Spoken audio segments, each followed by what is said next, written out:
Hi all, നമ്മളിത് cover ചെയ്യാൻ പോകുന്നത് CBSE ക്ലാസ് 6-ലെ സയൻസ് സബ്ജക്റ്റിൻ്റെ ചാപ്റ്റർ 1 ആണ്, the wonderful world of science. So welcome to learn B academy. അപ്പോൾ നമുക്ക് ചാപ്റ്റർ 1 എന്താണെന്ന് നോക്കാം, the wonderful world of science. അപ്പോൾ ഈ യൂണിറ്റ് നമുക്കങ്ങനെ ലൈൻ ബൈ ലൈൻ ആയിട്ട് എക്സ്പ്ലെയിൻ ചെയ്യേണ്ട കാര്യമില്ല, അത്രയ്ക്കും കണ്ടൻ്റ് ഉള്ളൊരു യൂണിറ്റ് അല്ല. ഇതൊരു ഇൻട്രൊഡക്ടറി യൂണിറ്റ് എന്ന് പറഞ്ഞ പോലെ നമ്മൾ കൺസിഡർ ചെയ്താൽ മതി. എന്നാലും നമ്മൾ ഇതിനകത്തുനിന്ന് പഠിച്ചിരിക്കേണ്ട കാര്യങ്ങളുണ്ട്. അപ്പം നമുക്കിതിന് ഈ വീഡിയോ, അതായത് ഈ ചാപ്റ്റർ 2 വീഡിയോ ആയിട്ടായിരിക്കും, 2 പാർട്ടായിട്ടായിരിക്കും നമ്മൾ കംപ്ലീറ്റ് ചെയ്യുക. അല്ലെങ്കിൽ വീഡിയോ വളരെ ലെങ്തി ആവും, നിങ്ങൾക്ക് ബോർ പഠിക്കും. അപ്പോൾ നമുക്ക് ചാപ്റ്റർ 1 നോക്കാം. അപ്പോൾ ഇതിൽ ഫസ്റ്റ് പാരഗ്രാഫിൽ എന്താ പറഞ്ഞിരിക്കുന്നത് വെച്ച് കഴിഞ്ഞാൽ നമ്മുടെ ക്യൂരിയോസിറ്റിയെ പറ്റിയാണ്.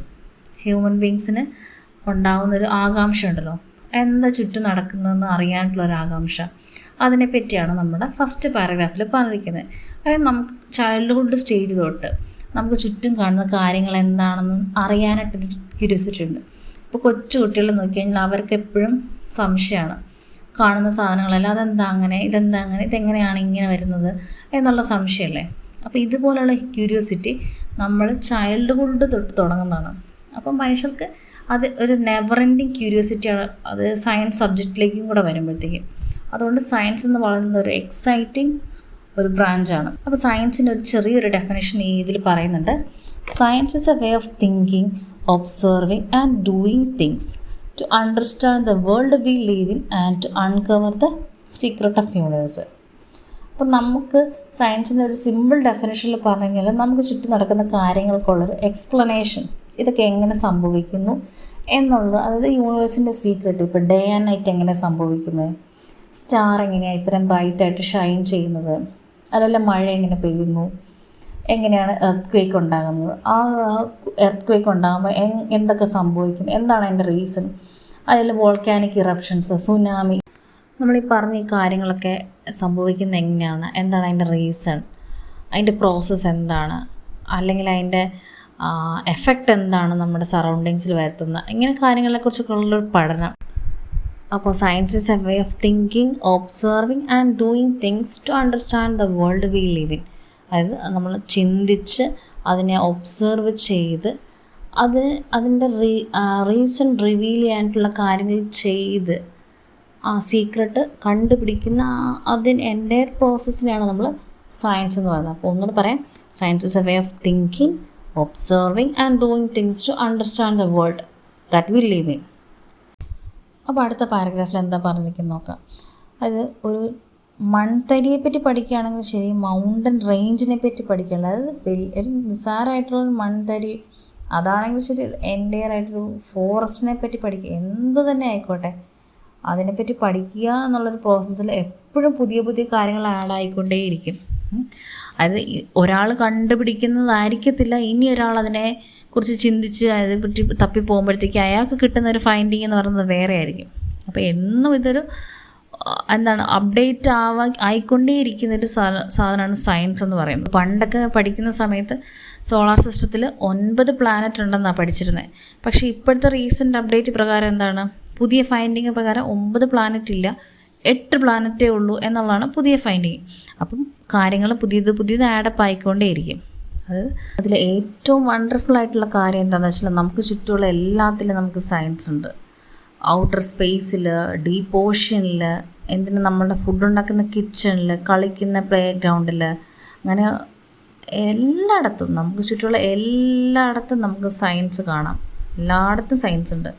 അപ്പോൾ science is like a giant and unending jigsaw puzzle. Every new discovery we make adds another piece to that puzzle. അതായത് നമ്മൾ നേരത്തെ പറഞ്ഞ പോലെ തന്നെ ഇതൊരിക്കലും ഫിനിഷ് ആവുന്നില്ല.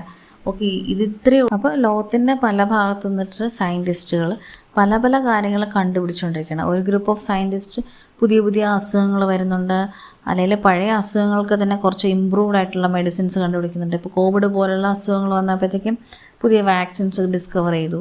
അതുപോലെ വേറെ ഗ്രൂപ്പ് ഓഫ് സയൻറ്റിസ്റ്റ് ഔട്ടർ സ്പേസിൽ ഫോക്കസ് ചെയ്തിരിക്കുകയാണ്. അപ്പം ഭൂമിക്ക് പുറത്തുള്ള ഏതെങ്കിലും ഗ്രഹത്തിൽ ഓക്സിജൻ ഉണ്ടോ, വെള്ളമുണ്ടോ, അല്ലെങ്കിൽ ജീവിക്കാൻ സപ്പോർട്ട് ചെയ്യുന്ന എന്തെങ്കിലും കാര്യങ്ങൾ ആ പ്ലാനറ്റുകളിലൊക്കെ ഉണ്ടോ എന്ന് സെർച്ച് ചെയ്യുന്ന വേറെ ഗ്രൂപ്പ് ഓഫ് സയൻറ്റിസ്റ്റ് ഉണ്ട്. അപ്പം ഇത് ഒരു അൺഎൻഡിങ് മിസ്റ്ററിയാണ്. നമ്മളൊരു കാര്യം സോൾവ് ചെയ്യുമ്പം പുതിയൊരു കാര്യം അതിൻ്റെ ബാക്കിയായിട്ട് കണ്ടുപിടിക്കാനായിട്ട് വരും. അപ്പോൾ അത് ഒരു പസിൽ പോലെ ഒരു ഗ്യാപ്പ് ഫില്ല് ചെയ്യുമ്പോൾ അതിൻ്റെ എൻഡിൽ വേറൊരു ഗ്യാപ്പ് വരില്ലേ, അതുപോലെ തന്നെ ഒരു അൺഎൻഡിങ് മിസ്റ്ററിയാണ് സയൻസ്. അപ്പോൾ നമ്മൾ എൻ്റെയർ ബുക്ക് ഫിനിഷ് ചെയ്ത് കഴിയുമ്പോഴത്തേക്കും നിങ്ങൾക്ക് ഇതുപോലത്തെ പല പല ഇൻട്രസ്റ്റിംഗ് ഐഡിയാസും അല്ലെങ്കിൽ നിങ്ങൾക്ക് തന്നെ ചെയ്ത് നോക്കാൻ പാകത്തിനുള്ളൊരു കുഞ്ഞു കുഞ്ഞു എക്സ്പെരിമെൻറ്റ്സ്, അല്ലെങ്കിൽ നമ്മുടെ ഡേ ടു ഡേ ലൈഫിനെ ഇതുമായിട്ട് എങ്ങനെ ലിങ്ക് ചെയ്യാം, സയൻസുമായിട്ട് എങ്ങനെ ലിങ്ക് ചെയ്യാം എന്നുള്ള കാര്യങ്ങൾക്കൊക്കെ ഒരു ഐഡിയ നിങ്ങൾക്ക് കിട്ടും. അപ്പോൾ അടുത്ത പാരഗ്രാഫിൽ എന്താ പറഞ്ഞിരിക്കുന്നത് നോക്കാം. We will start off by looking at our home planet Earth. It is the only planet we know that supports life, and it has an environment that we must protect.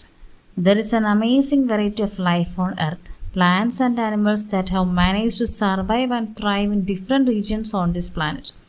You might have seen a seed grow into a plant, a caterpillar transform into a beautiful butterfly, and many more. അപ്പോൾ എന്താ പറഞ്ഞിരിക്കുന്നത്, നമുക്ക് ബേസിക്കായിട്ട് നമ്മൾ ജീവിക്കുന്ന ഈ planet എർത്തിനെ നോക്കാം. നമ്മുടെ ഇന്ന് വരെയുള്ള അറിവിൽ ജീവനെ സപ്പോർട്ട് ചെയ്യുന്നതിൽ നമുക്ക് ജീവിക്കാൻ ഹെൽപ്പ് ചെയ്യാൻ ഉള്ള കാര്യങ്ങളുള്ള ഒരേ ഒരു പ്ലാനറ്റ് എന്ന് പറയുന്നത് എർത്താണ്. അപ്പോൾ ആ എർത്തിന് എൻവിറോൺമെൻ്റ് ഉണ്ട്, അത് നമ്മൾ പ്രൊട്ടക്റ്റ് ചെയ്യണം. അല്ലെങ്കിൽ എർത്തിൽ തന്നെ ഡിഫറെൻറ്റ് പല പല വെറൈറ്റി ഓഫ് പ്ലാന്റ്സ് ഉണ്ട്, ആനിമൽസ് ഉണ്ട്.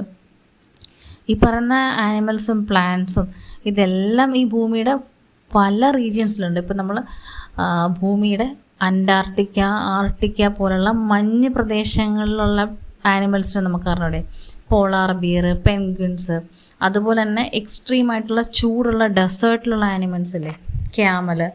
അപ്പോൾ പല പല റീജിയണിൽ പല പല ക്ലൈമറ്റിൽ അതിൽ പല പല അവസ്ഥയിൽ സർവൈവ് ചെയ്ത് പോകുന്ന ആനിമൽസും പ്ലാന്റ്സും അങ്ങനെ ഒരുപാട് അമേസിങ് വെറൈറ്റിയുള്ള കാര്യങ്ങൾ നമ്മൾ ജീവിക്കുന്ന ഈ പ്ലാന്റിലുണ്ട്. അപ്പോൾ ഇതൊക്കെ എങ്ങനെയാണ് സംഭവിക്കുന്നത്, ഇതൊക്കെ എങ്ങനെ സർവൈവ് ചെയ്യാൻ പറ്റുന്നത്? ഇപ്പോൾ നമ്മളെക്കൊണ്ട് പെട്ടെന്ന് ഇപ്പോൾ എക്സ്ട്രീമായിട്ടുള്ളൊരു ടെമ്പറേച്ചർ നമുക്ക് ടോളറേറ്റ് ചെയ്യാൻ പറ്റില്ല. അപ്പോൾ ഇതൊക്കെ അതിനെങ്ങനെ ആ ഒരു ക്ലൈമറ്റിലൊരു പോളാർ ഐസ് ബിയറിന് എങ്ങനെ അത്രയും തണുപ്പ് സഹിച്ച് അവിടെ താമസിക്കാൻ പറ്റുന്നുണ്ട്?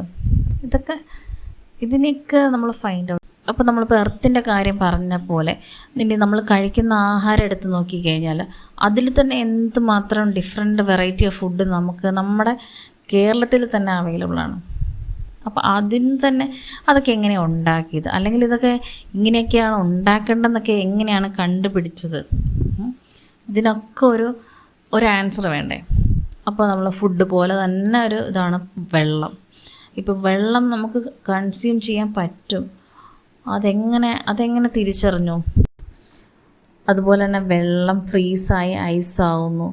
അതേ വെള്ളം തന്നെ ബോയിൽ ചെയ്ത് കഴിഞ്ഞാൽ അത് സ്റ്റീം അല്ലെങ്കിൽ ആവിയായി മാറുന്നു. അപ്പോൾ ഇതൊക്കെ എങ്ങനെ സംഭവിക്കുന്നു? അതിനെപ്പറ്റി അങ്ങനെ എക്സൈറ്റിംഗ് ആയിട്ടുള്ള ഒരുപാട് ക്വസ്റ്റ്യൻസിന് ഉള്ള ആൻസർ നമുക്ക് എൻ്റെ ബുക്ക് പഠിച്ചു കഴിയുമ്പോഴത്തേക്കും നമുക്ക് കിട്ടും. അപ്പോൾ അതിനേക്ക് വേണ്ടിയിട്ടുള്ളൊരു ഇൻട്രൊഡക്ഷനാണ്, അല്ലെങ്കിൽ നമ്മളെ കുറച്ചുകൂടെ ഇത്രയൊക്കെ കാര്യങ്ങൾ നമുക്ക് അറിയാനുണ്ട് എന്നൊരു എക്സൈറ്റ്മെൻറ്റ് തരാനായിട്ടുള്ളൊരു ഇൻട്രൊഡക്ഷനാണ് ബേസിക്കായിട്ട് ഈ ചാപ്റ്ററിൽ കൊടുത്തിരിക്കുന്നത്.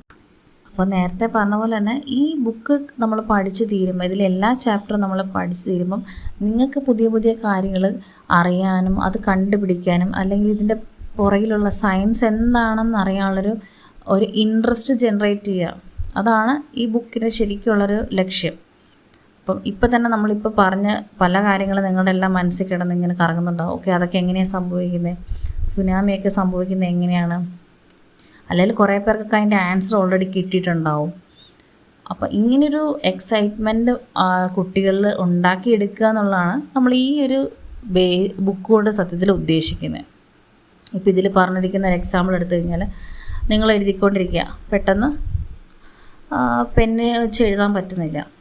അപ്പം നിങ്ങൾ ആദ്യമായിട്ട് എന്തായിരിക്കും ചിന്തിക്കുന്നത്? പെന്നിൻ്റെ മഷി തീർന്നിട്ടുണ്ടാവും. അപ്പം നിങ്ങൾ തുറന്ന് നോക്കുമ്പോൾ ശരിയാണ്, പെന്നിൻ്റെ മഷി തീർന്നിട്ടുണ്ട്. അപ്പോൾ ആദ്യം ഇതെങ്ങനെ തന്നെയാണ് സയൻസും വർക്ക് ചെയ്യുന്നത്. ആദ്യം നിങ്ങൾക്ക് മുന്നിലൊരു പ്രോബ്ലം അല്ലെങ്കിൽ ഒരു ക്വസ്റ്റ്യൻ വരും.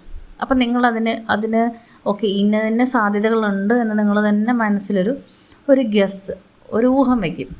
അപ്പോൾ അതിൽ ഓരോന്ന് ചെക്ക് ചെയ്ത് നോക്കുമ്പോൾ അത് നമുക്ക് മനസ്സിലായി ഏതായിരുന്നു കറക്റ്റ് എന്ന് നിങ്ങളത് കണ്ടുപിടിക്കും. അപ്പോൾ ഇങ്ങനെ തന്നെയാണ് സയൻസും വർക്ക് ചെയ്യുന്നത്. ആദ്യം ഒരു പ്രോബ്ലം കാണും അല്ലെങ്കിൽ ഒരു ക്വസ്റ്റ്യൻ കാണും. അപ്പോൾ അതിനെക്കുറിച്ച് ചിന്തിച്ച് പല പല ഊഹങ്ങൾ വയ്ക്കും.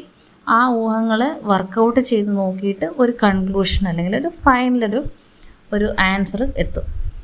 അപ്പോൾ ഇതിലൊരു ചെറിയൊരു ആക്ടിവിറ്റി തന്നിട്ടുണ്ട്. അത് നിങ്ങൾ ഫ്രീ ആയിട്ടിരിക്കുമ്പോഴത്തേക്കും ജസ്റ്റ് ഒന്ന് എഴുതി നോക്കണം.